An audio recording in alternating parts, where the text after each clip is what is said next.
الحمد للہ وحدہ والصلاة والسلام علی من لا نبی بعد اما بعد۔ میرے نبی صلی اللہ علیہ وسلم مسکرائے۔ سنیے ذرا دلائل۔ اچانک میرے نبی صلی اللہ علیہ وسلم بیٹھے بیٹھے ہنس دیے، اس قدر ہنسے کہ چہرہ کھل اٹھا۔ پھر ہم سے دریافت کرنے لگے کہ جانتے ہو میں کیوں ہنسا؟ سبحان اللہ، جانتے ہو کہ میں کیوں ہنسا؟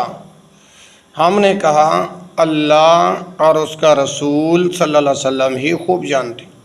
آپ صلی اللہ علیہ وسلم نے فرمایا، بندہ جب اپنے رب سے قیامت کے دن جھگڑا کرے گا، اس پر کہے گا کہ باری تعالیٰ کیا تو نے مجھے ظلم سے بچایا نہ تھا؟ اللہ فرمائیں گے ہاں، تو یہ کہے گا کہ بس پھر میں کسی گواہ کی گواہی اپنے خلاف منظور نہیں کروں گا، بس میرا اپنا بدن تو میرا ہے، باقی سب میرے دشمن ہیں۔ اللہ تعالیٰ فرمائے گا اچھا یوں ہی صحیح، تو اپنا گواہ صحیح اور میرے بزرگ فرشتے گواہ صحیح۔ چنانچہ اسی وقت زبان پر مہر لگا دی جائے گی اور اعضائے بدن سے فرمایا جائے گا اے بدن بول ذرا اور خود گواہی دے کہ تم سے اس نے کیا کیا کام لیے۔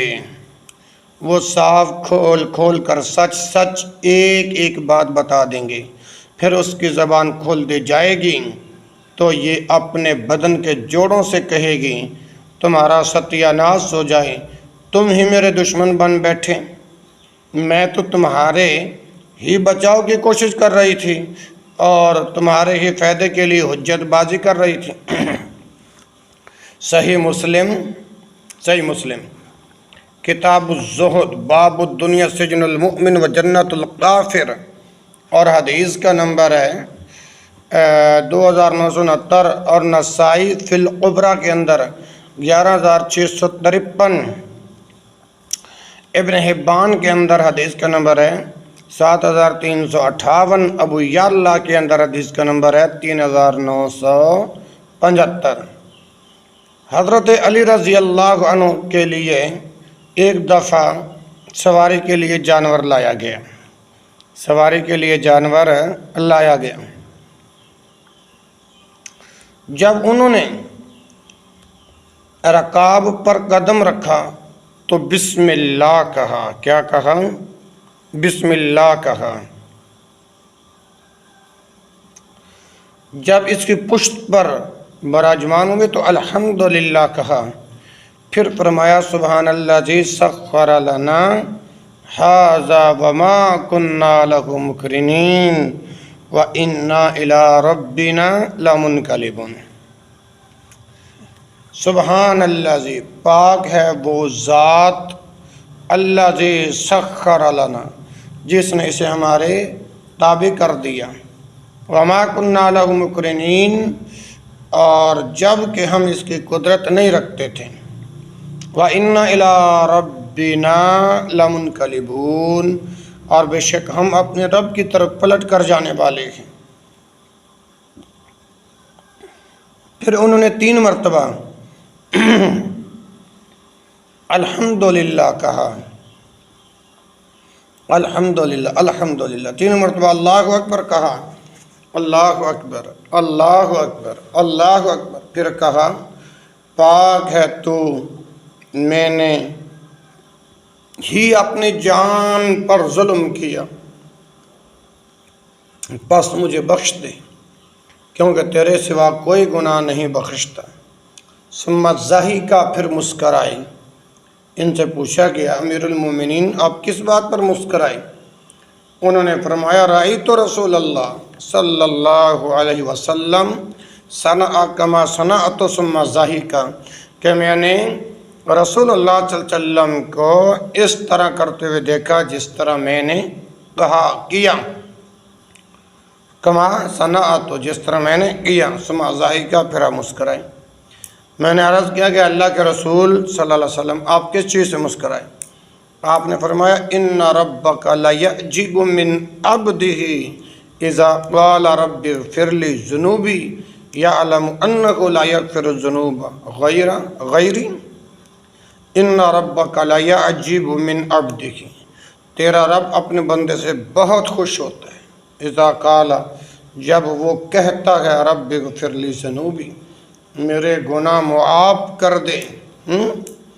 رب تعالیٰ فرماتا ہے یعلم انہ لا یغفر الذنوب غیری، وہ جانتا ہے، یعلم وہ جانتا ہے، انہ لا یغفر الذنوب غیری کہ میرے سوا کوئی اور گناہ معاف نہیں کرتا۔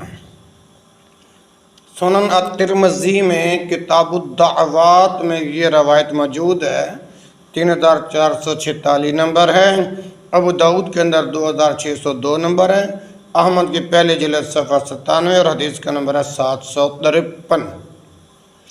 ایک روز نبی کریم صلی اللہ علیہ وسلم نے ایک مجلس میں ارشاد فرمایا کہ جنت میں اللہ تعالیٰ سے ایک آدمی نے کھیتی باڑی کرنے کی خواہش کا اظہار کیا جنت میں۔ پروردگار نے پوچھا کیا تمہاری چاہت پوری نہیں ہوئی؟ پوری ہوئی ہے، مگر چاہتا ہوں کہ میرے فصل بوتے ہی فوراً تیار ہو جائیں۔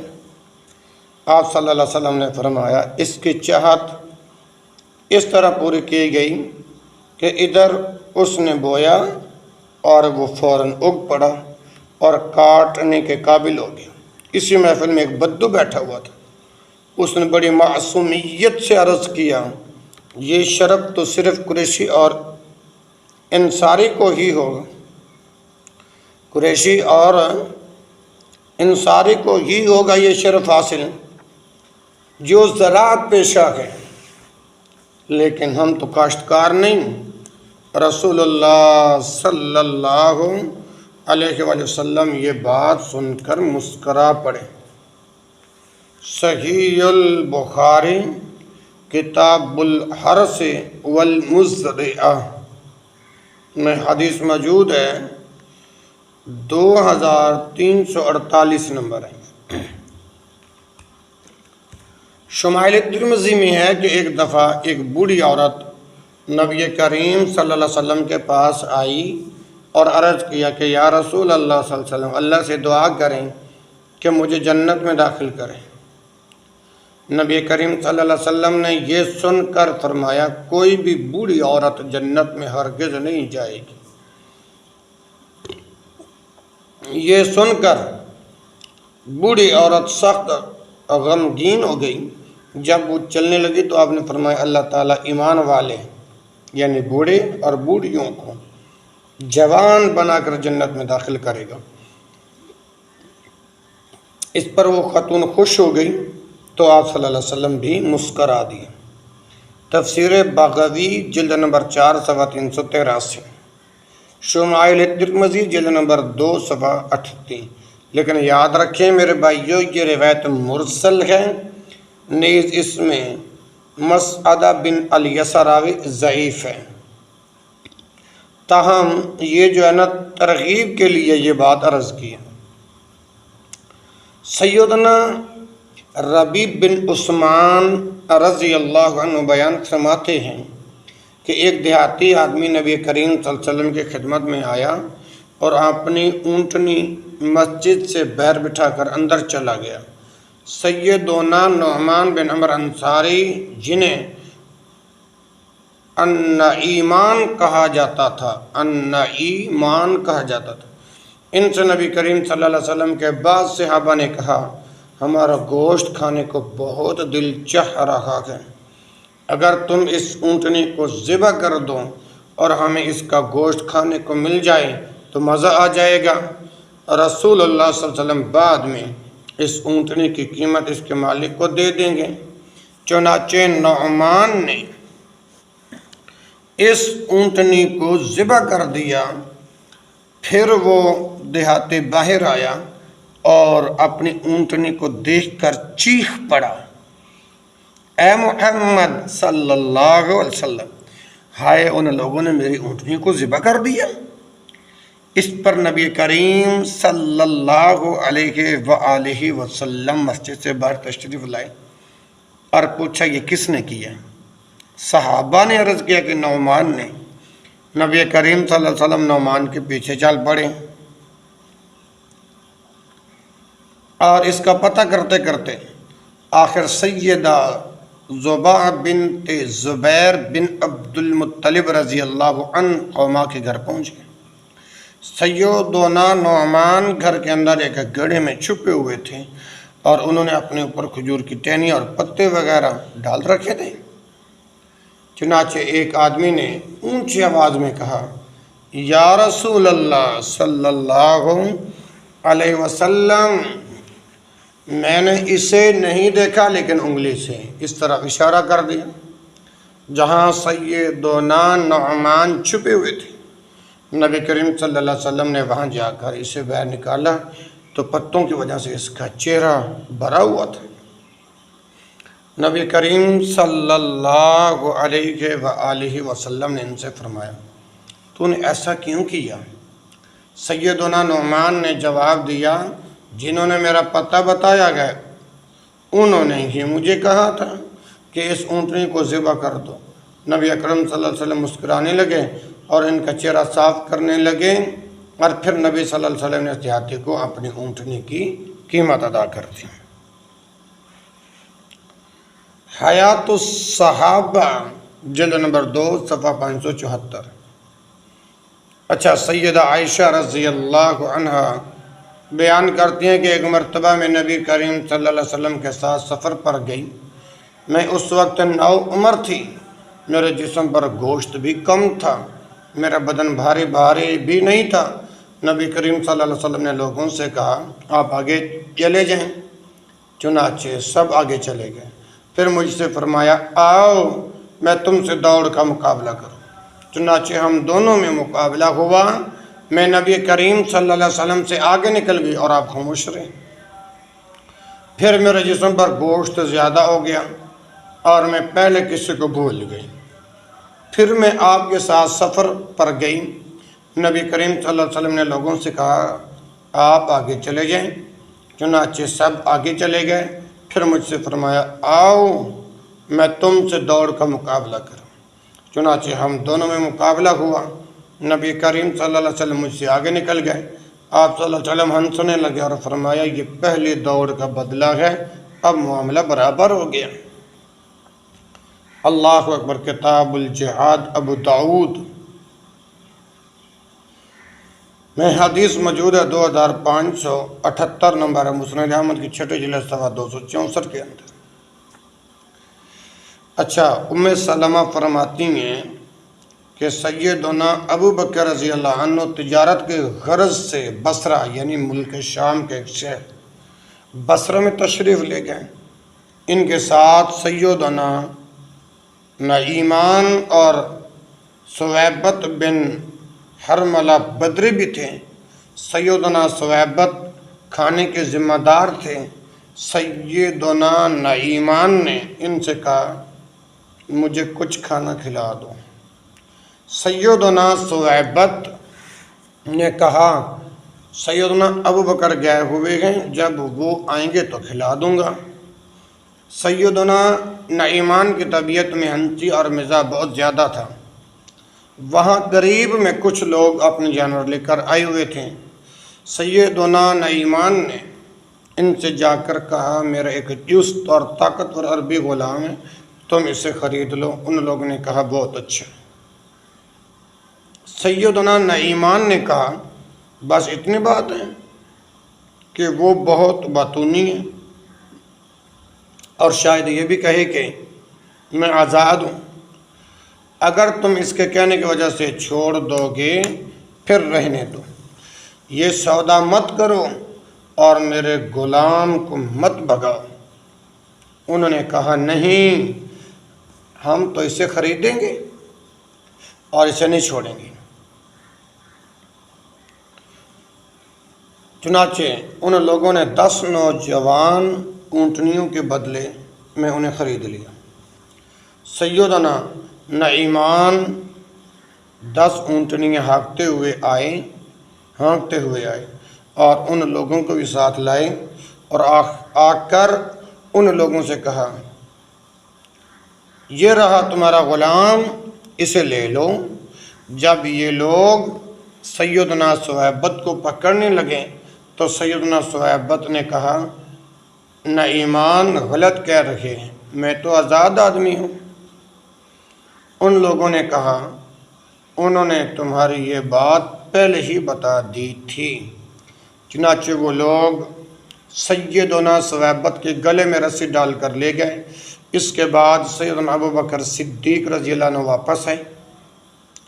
جب انہیں اس قصے کا پتہ چلا تو وہ اور ان کے ساتھی خریدنے والوں کے پاس گئے اور ساری بات بتا کر ان کی اونٹنیاں انہیں واپس کی اور سیدنا صہیبت کو واپس لے کر آئے۔ پھر مدینہ واپس آ کر ان حضرات نے نبی کریم صلی اللہ علیہ وسلم کو یہ سارا واقعہ سنایا تو حضور صلی اللہ علیہ وسلم اور آپ کے صحابہ اس واقعے کو یاد کر کے ہنستے رہے۔ ان حضرات کے دل بالکل صاف ستھرے تھے اور صہیبت کو معلوم تھا کہ سیدنا نعیمان کی طبیعت میں ہنسی اور مذاق بہت ہے، اس لیے انہوں نے کچھ برا نہ منایا۔ حیات الصحابہ جلد نمبر 2 صفحہ 574، کنز الاعمال جلد نمبر 3 صفحہ 881 اور حدیث کا نمبر 9022۔ دشمن کے لیے بھی مسکراہٹ۔ حضرت انس رضی اللہ عنہ سے مروی ہے کہ میں رسول اللہ صلی اللہ علیہ وسلم کے ساتھ چلا جا رہا تھا اور آپ کے اوپر ایک موٹے کنارے والی چادر تھی۔ ایک دیہاتی آپ کو ملا اور آپ کی چادر کو سختی کے ساتھ پکڑ کر کھینچے۔ پس میں نے نبی کریم صلی اللہ علیہ وسلم کے کندھے کی بائیں جانب دیکھا تو چادر کے کنارے سختی کے ساتھ کھینچنے کی وجہ سے اس میں نشان پڑ گئی تھی۔ باقی اس دیہاتی نے کہا اے محمد صلی اللہ علیہ وسلم، تیرے پاس جو اللہ کا مال ہے اس میں سے میرے لیے بھی حکم دے۔ فالتفت الیہ رسول اللہ صلی اللہ علیہ وسلم فضحک ثم امر له بعطاء۔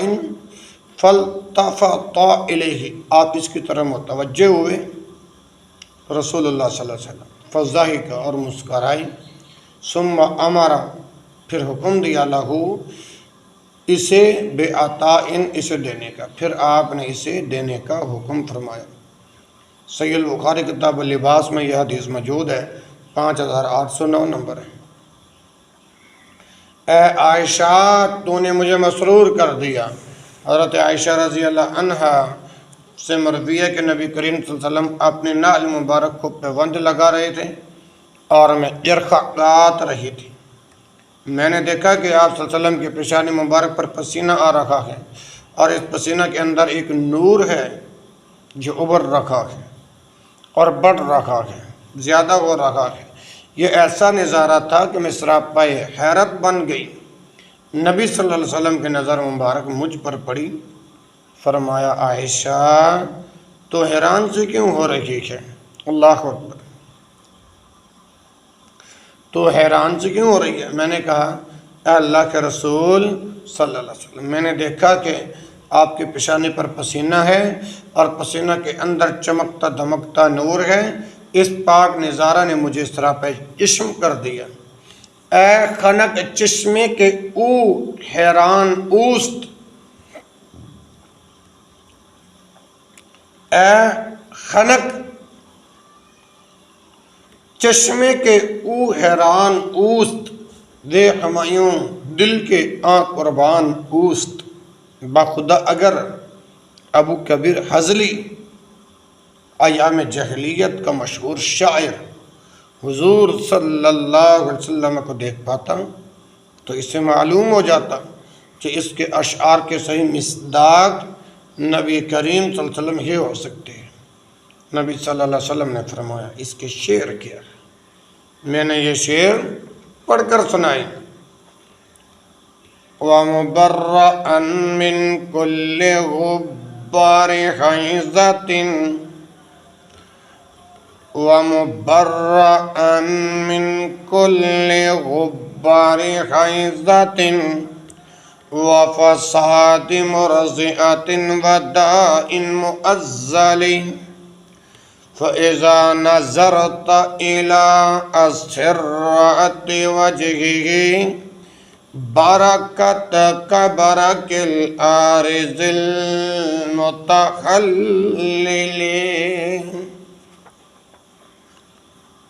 ومبرأ من كل غبار حيزة ومبرأ من كل غبار حيزة وفساد مرضعة وداء معزل، یعنی وہ ولادت اور رضاعت کی علودگیوں سے پاک الارض مبرہ ہے،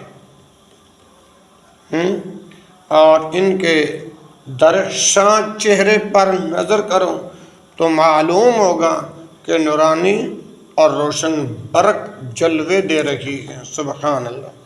فَإِذَا نَظَرْتَ إِلَىٰ أَسِرَّةِ وَجْهِهِ برکت کا برق الآرز المتحلل، ان کے درخشاں چہرے پر نظر کرو تو معلوم ہوگا کہ نورانی اور روشن برق جلوہ دے رہی ہے۔ نبی کریم صلی اللہ علیہ وسلم نے ہاتھ میں جو کچھ تھا رکھ دیا، میرے پیشانی کو چوما اور فرمایا ما سررت منی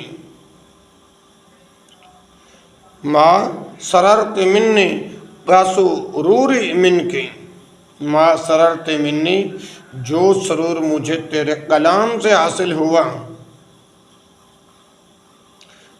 سرور من کی، وہ سرور تجھے میرے نظارہ سے نہ ہوا ہوگا، یعنی تو نے مجھے نہایت مسرور اور خوش کر دیا ہے۔ تاریخ بغداد جلد نمبر 3 صفحہ 252 تا 253، رحمت للعالمین، رحمت للعالمین کتاب کا نمبر جلد نمبر 2 صفحہ 190 تا 191۔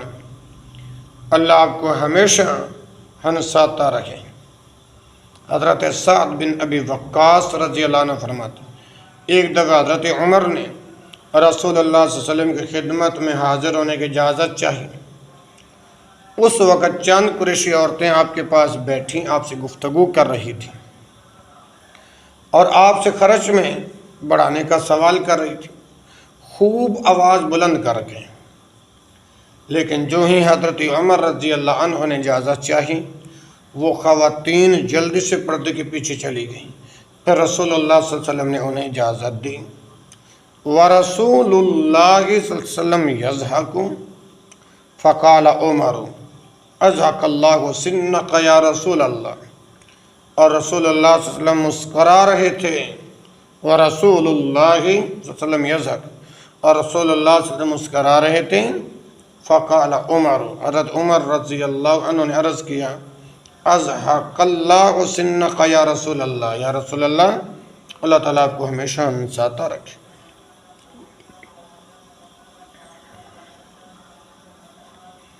آپ صلی اللہ علیہ وسلم نے فرمایا مجھے ان عورتوں پر تعجب ہوا، ابھی میرے پاس تھیں، لیکن جب تمہاری آواز سنی تو پردے کے پیچھے بھاگ گئیں۔ حضرت عمر نے عرض کیا رضی اللہ، لیکن یا رسول اللہ، اس بات کے زیادہ مستحق تو آپ ہیں کہ وہ آپ سے ڈریں۔ پھر انہوں نے کہا اے اپنی جان کے دشمنوں، مجھ سے تو تم ڈرتی ہو اور حضور صلی اللہ علیہ وسلم سے نہیں ڈرتی۔ ازواج مطہرات بولی کہ واقعہ یہی ہے، واقعہ ایسا ہی ہے، کیونکہ آپ مزاج میں بہت سخت ہیں۔ رسول اللہ صلی اللہ علیہ وآلہ وسلم نے فرمایا اس ذات کی قسم جس کے ہاتھ میں میری جان ہے، اگر شیطان بھی کہیں راستے میں تم سے مل جائے تو وہ بھی جھٹ یہ راستہ چھوڑ کر دوسرا راستہ اختیار کر لیتا ہے۔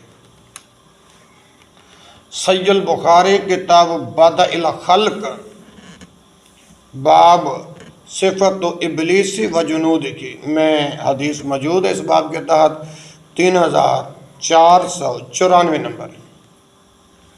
آپ صلی اللہ علیہ وسلم مسکراتے ہوئے بیدار ہوئے۔ حضرت انس رضی اللہ تعالیٰ عنہ سے مروی ہے کہ ایک روز نبی کریم صلی اللہ علیہ وسلم حضرت ام حرام کے گھر میں آرام کیا۔ جب آپ بیدار ہوئے تو ہنس رہے تھے، جب آپ کی آنکھیں کھلیں تو آپ ہنس رہے تھے۔ ام حرام نے ہنسنے کی وجہ پوچھی تو فرمایا مجھے میری امت کے وہ مجاہد دکھلائے گئے ہیں جو سمندر میں جہاد کے لیے سفر کریں گے، وہ اپنے جہازوں پر ایسے بیٹھے ہوں گے جیسے بادشاہ اپنے تخت پر بیٹھے۔ سبحان اللہ۔ ام حرام رضی اللہ عنہ نے عرض کیا کہ حضور میرے لیے بھی دعا فرمائیں کہ اللہ تعالیٰ مجھے ان میں شامل فرمائے۔ حضور صلی اللہ علیہ وسلم نے دعا فرما دی، پھر لیٹ گئے، پھر ہنستے ہوئے بیدار ہوئے اور فرمایا مجھے میری امت کے دوسرے غازی جہازوں پر سوار ہو کر جہاد کرنے والے دکھلائے گئے۔ حضرت ام حرام رضی اللہ عنہ نے کہا دعا فرمائیے کہ اللہ تعالیٰ مجھے بھی ان میں شامل فرما دے۔ فرمایا نہیں، تو پہلے لوگوں میں سے ہے۔ صحیح البخاری کتاب الجہاد باب الدعاء بالجہاد والشہادۃ للرجل والنساء کے تحت یہ حدیث موجود ہے، 2788 نمبر ہے۔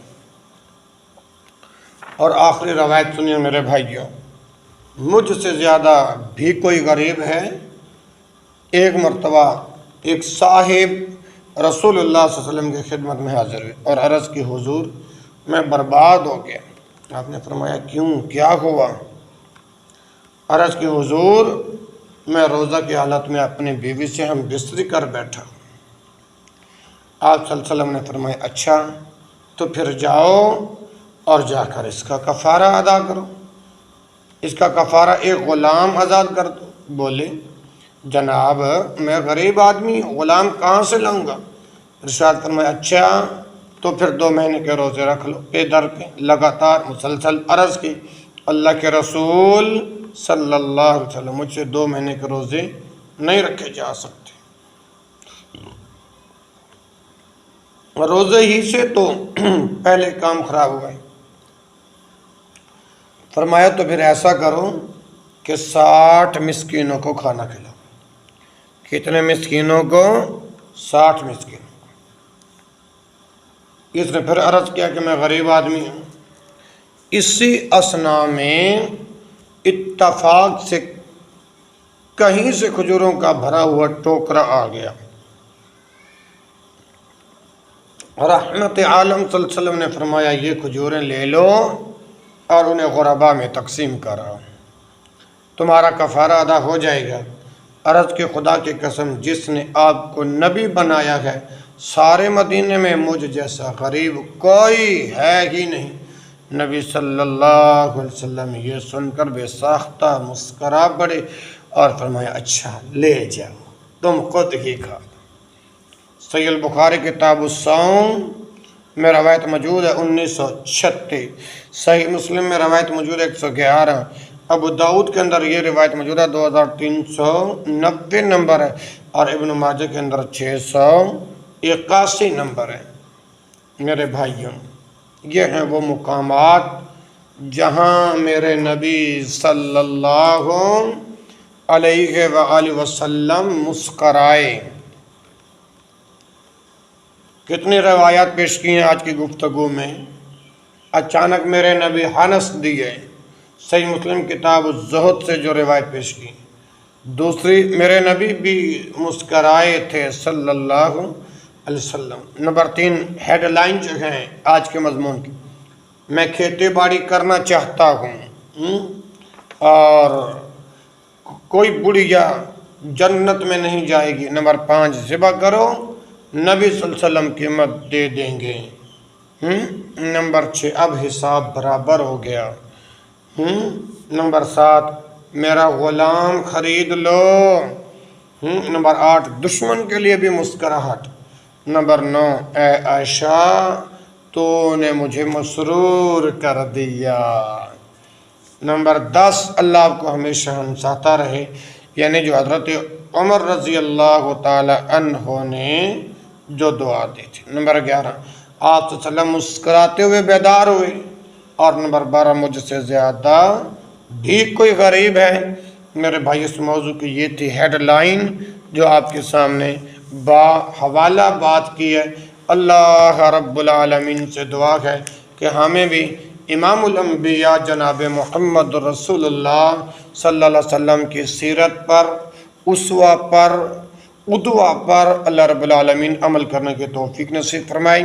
سبحانک اللہم و بحمدک، اشہد ان لا الہ الا انت، استغفرک و اتوب الیک، وآخر دعوانا ان الحمد للہ رب العالمین۔